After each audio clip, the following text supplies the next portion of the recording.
towns of Tegeta in Dar es Salaam, Zinga and Bagamoyo in Coast Region, while en route to Bagamoyo to record various tourism attractions for a program called Royal Tour.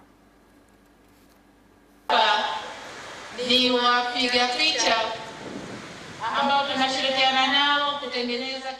These people you see are photographers who are making a small film to promote our country in various countries around the world. Our purpose is to promote the country and advertise our culture, investment issues and politics for them to see what we do and come work with us. Thank you very much for Tasuba for helping us promote our culture outside the country. Utamaduni wetu ukoje, uwekezaji wetu ukoje, siasa zetu zikoje, ili waje kwa wingi wafanye kazi na sisi tupate na wenyewe wapate. A day after the government suspended new fuel prices, which were announced by the Energy and Water Regulatory Authority, EWURA, some members of parliament have advised the special committee formed to investigate the causes behind the rising of fuel prices that have led to inflation, to involve all stakeholders in the fuel sector to ensure the country has a sufficient fuel reserves. Mimi ushauri wangu ambao naweza nikaiambia wizara na wadau wote wanaohusika na masuala mafuta. My advice to the ministry and all oil stakeholders is to make sure that we have enough stock from 3 to 6 months as a country, so that when the world market is shaken, we cannot be affected instantly. Let us have enough reserve and not order every single month. Mwile mwenye mafuta anapoongeza mafuta anayeumia. The affected ones are normal citizens. The exporters also want to make profits and cannot make profit without moderation from the consumers. Kuna hoja kwamba labda soko la mafuta duniani limepanda. There is a saying that the world oil market has shot. EWURA was required to stay with these oil stakeholders to ensure that they buy oil for the same price without affecting the citizens. Kuangalia namna bora ya kutokufanya mafuta. Meanwhile, during the question and answer session in Parliament today, Prime Minister Kassim Majaliwa urged Tanzanians to continue taking prevention measures against COVID-19, including getting vaccinated. He made the statement when responding to a question asked by a special seat MP, Halima Mdee, who wanted to know what measures are being taken by the government to protect health workers against COVID-19. Wananchi wetu wengi wanakufa ama kwa kukosa maarifa. Many citizens are dying either because of lack of knowledge, or our hospitals have insufficient facilities, or maybe staff lacking motivation. I want to know what strategy does the government have to solve this challenge. Wito kwa Tanzania tuendelee kushiriki pamoja katika kupambana na ugonjwa huu. I call on Tanzanians to participate in fighting this disease. We see many countries are also vaccinated, and there is a need to do so. There are many obstacles, and those who opposed, most of them have not been affected by this disease in their families. Since this disease arrived in Tanzania, Tanzanians were told that the disease is very dangerous and that we will strive to make sure we use all kind of treatments to get rid of this disease. Laborers from Sino Hydro Corporation Company constructing the rapid bus transport infrastructure along Kilo Road in Dar es Salaam have gone on strike to pressurize the management of the company to pay their claims, with Dar es Salaam Regional Commissioner Amos Makala expressing disappointment on the action taken to address their grievances. Tatizo linalodaiwa hapa na wafanyakazi wanachodai ni hela ya chakula kwa zaidi ya miaka mitatu. Employee claim cost of food for a period of 3 years, while in other company people are being paid for food money and all their rights are fulfilled. Contracts shows that an employee should be given money for food, but this is the 3rd year we have not been given any money. We're here claiming for our right to be given 7,500 for food. We cannot work without being paid. Hizo iliyoko hapa ni kwamba madai yetu, kuna madai yetu ambayo tulikuwa tunadai kampuni toka muda. The greatest challenge is our payment for so many years now. First is the issue of overtime. Honorable Gordon Gondwe helped us to be paid and other contribution which they said they would not resolve at the same time and that they would pay in installments, but until now we have not been paid for food, accommodation or transport. Yapo mambo ambayo walikuwa wanadai kwamba many challenges have been explained. Some say they have been suspended from work without following procedures. Some say asking for leave and they are being given 4 days instead of 28 days. I can assure you our district commissioner has dealt with this issue. Employees should fulfill their responsibility and same applies to the employer. Hoja na namna inavyoshughulikiwa hoja na namna inavyoshughulikiwa na hapa ilikuwa. The Minister of State President's Office for Regional Administration and Local Governments, Umi Mwalimu, has announced that this year there will be no second selection for students who will pass the National Standard 7 Living Examination and urged all executives to make sure there is sufficient classrooms and desks for students joining from 1 next year. Second selection. Watoto wote wanaofaulu. There will be no second selection. All children who successfully enters into Form 1, we want everyone to start immediately because they lose 3 months and find their fellows have already started studies. Thank you for the World Vision, for they are ready to collaborate with the government of Tanzania. We thank President Samia Suluhu Hassan for giving us money due to the charges. These charges are very helpful. We have got 560 secondary classes, but also the Minister of Finance has promised us up to 1,500 classes. I'm sure we can reduce this problem. If it is a need, I think today is more increased. Projections shows that they are expecting to help children living in difficult environment between 16 million, and it is a great thing. We must congratulate them. As a government, we promise to provide enough cooperation. In terms of projects which World Vision runs, but also because of the employment which World Vision has given to people, also the different businesses which have been interacting with the World Vision by employment creation. So we really thank God that we are at this stage at this particular time.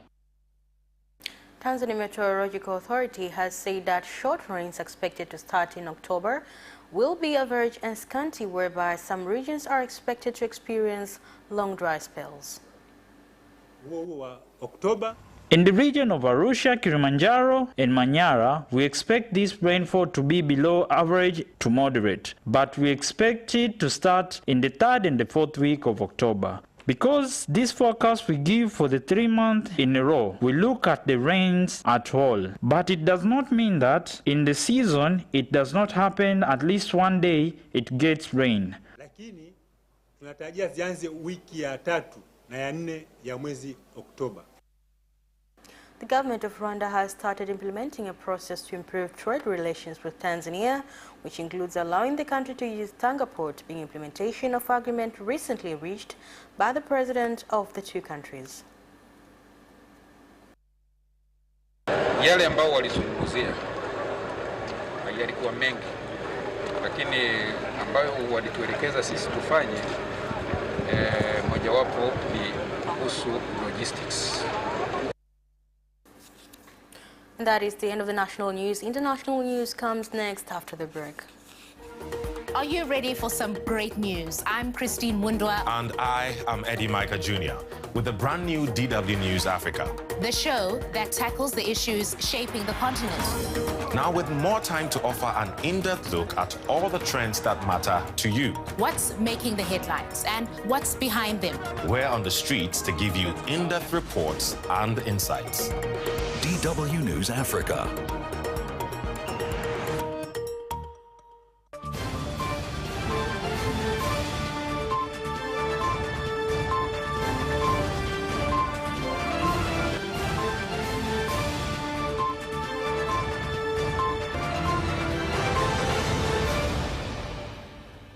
Welcome back, and now in international news. The governors of New York and New Jersey have declared a state of emergency amid widespread rains, flooding and reported tornadoes as the remnants of Hurricane Ida cut a deadly path across the northeast of the United States. More on the report. The storm had hit the southern U.S. states of Louisiana, Mississippi, Alabama, and Florida on Sunday, flooding neighborhoods, causing widespread power outages and killing at least 6 people.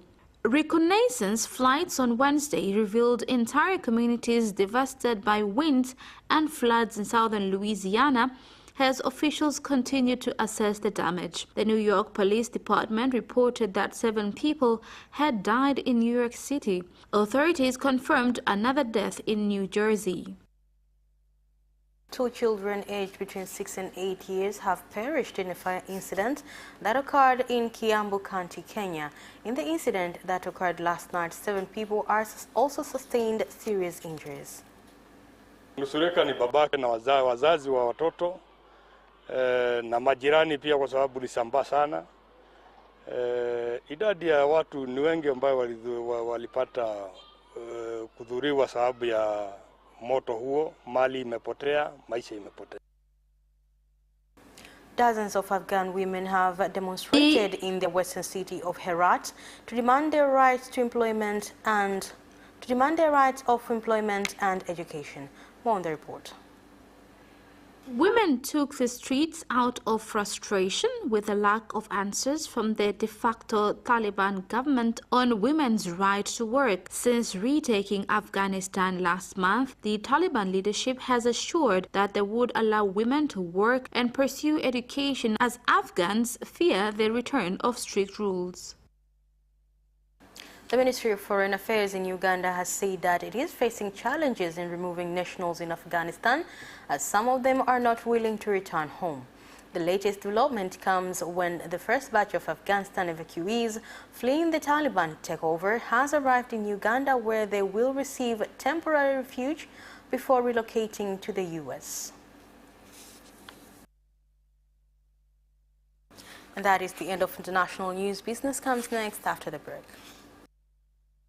Tune in to Business Edition and meet business leaders and experts who keep you informed on business and economic developments taking place in the country, such as tourism, construction, energy, transport, mining, agriculture, communication, banking, real estate, and more. Business Edition on Friday at 8:15 p.m. only on Capital Television.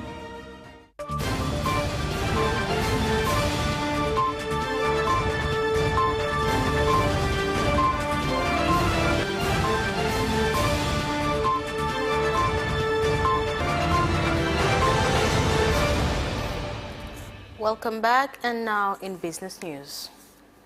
Tanzania Revenue Authority TRA has called on the business community in the country to ensure they keep their records and pay their taxes, and assured that the authority will continue to address their challenges so as to make the business environment more conducive. Mamlaka ya mapato Tanzania ilikusanya jumla ya trilioni 18. Tanzania Revenue Authority collected over 18 trillion shillings, which is almost 38% of general revenues collected. Hii sheria ni ya zamani sana, ina vipengele vingi. This act is outdated. We would like to advise the authority to make amendments. Mamlaka kama ingeona sawa, ianze mchakato wa kubadilisha hii sheria. Mobile phone operator Tigo has continued to improve various services, whereby it has launched a new service called Tigo Pesa Kibubu, which will enable customers put savings from their Tigo Pesa accounts into the Kibubu account free of charge. Tanzania tumezoea kwa muda mrefu tunatumia hii kitu hapa. Nadhani tunaifahamu wote. As Tanzanians, we used to save money through traditional savings boxes called Vibubu. Today, we shall witness transformations from this form of Vibubu to a digital format through Tigo Pesa. I urge people to end this traditional savings method that had a lot of consequences and conduct the norm through online platform. Kuweka akiba kuja kwenye digital means ambayo ni Tigo Pesa Kibubu. Farmers in Urambo District, Tabora region during the 2020-2021 season have benefited from good cashew nut harvest due to training on proper use of pesticide and farming methods provided by Tanzania Agriculture Research Institute TARI Naliende Center in collaboration with the Cashew Board in the country. Zao hili linaonekana. This crop has a promising brighter future. With a few trees that I have, so far, I can harvest up to 800 kilograms of cashew nut. The good thing is that every year this crop is improving and gives out good yields. So far, my only challenge with this crop is pesticides. Baada ya zao hili kukubalika na mwitikio kuwa mzuri. After this crop received well by farmers, it has impacted a lot of things, including improving their income status by adding another crop to cultivate, apart from the primary crop, which is tobacco to cashew nut. This will result in improving revenues collection in Urambo Council. Kwa mwaka jana tulianza kutoa mafunzo katika wilaya ya Urambo. Last year we gave trainings in Urambo district where we have started to see its results following productions of good quality cashew nuts that we harvested, with Urambo district leading other new districts that cultivated the crop in the previous season. La WW 320. And that's it for the business news. Sports comes next after the break. Away first time, good start from Bolt. Bolt leading a moment and going away. Gay trying to go with him and he's being dragged through to second place, but he's going to win it by 2 meters. Away first time, good start from Bolt. Bolt leading a moment and going away. Gay trying to go with him and he's being dragged through to second place, but he's going to win it by 2 meters.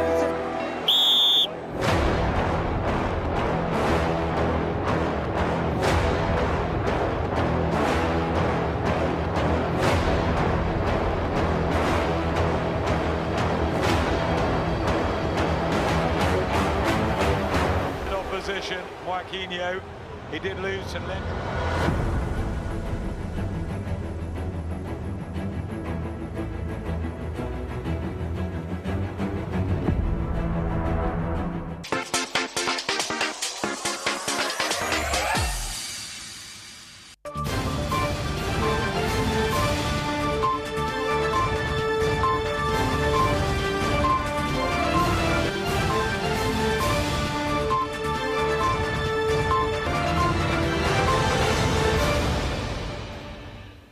Welcome back, and now in sports news. Taifa Stars have acquired a crucial 1-1 draw against DRC Congo away in the first game of the 2022 Qatar World Qualifiers. DRC scored first through Mbokani before Simon Msuva equalized in the 36th minute. Chelsea star Hakim Ziyech has been omitted from the latest Morocco squad due to unacceptable behavior. The country's head coach Said has confirmed. Ziyech has won 41 caps for Morocco since making his international debut in 2015, with his last outing coming in the 1-0 friendly victory over Burkina Faso on June 12th. The Chelsea winger also appeared from the bench in a 1-0 win against Ghana 4 days earlier, but he was not included in Halilhodzic's latest squad for World Cup qualifiers against Sudan and Guinea.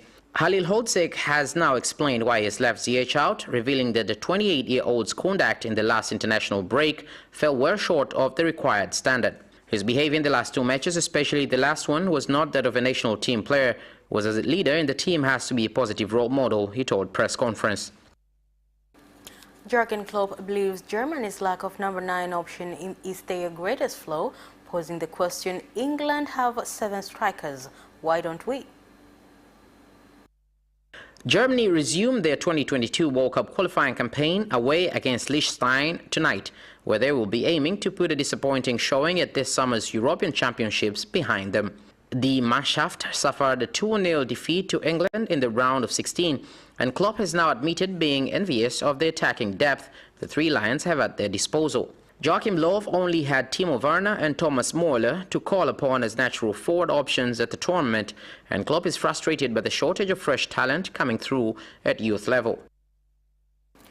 Erling Haaland revealed he broke Virgil's van finger during the World Cup qualifying clash between Norway and Netherlands last night. Here's more.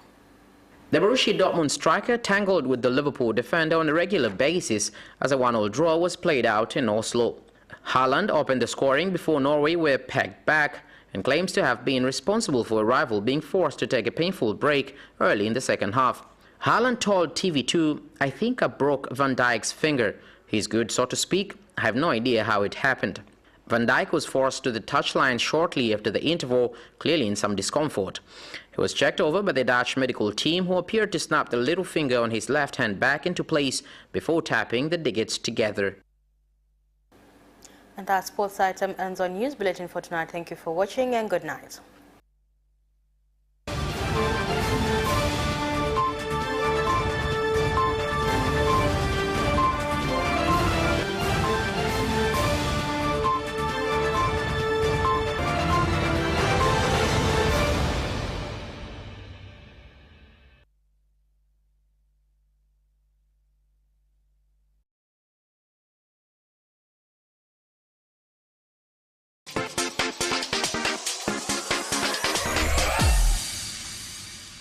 You can watch Capital News live on our social media accounts, YouTube Capital TV and Facebook Capital Television Tanzania from Monday to Friday at 9:30.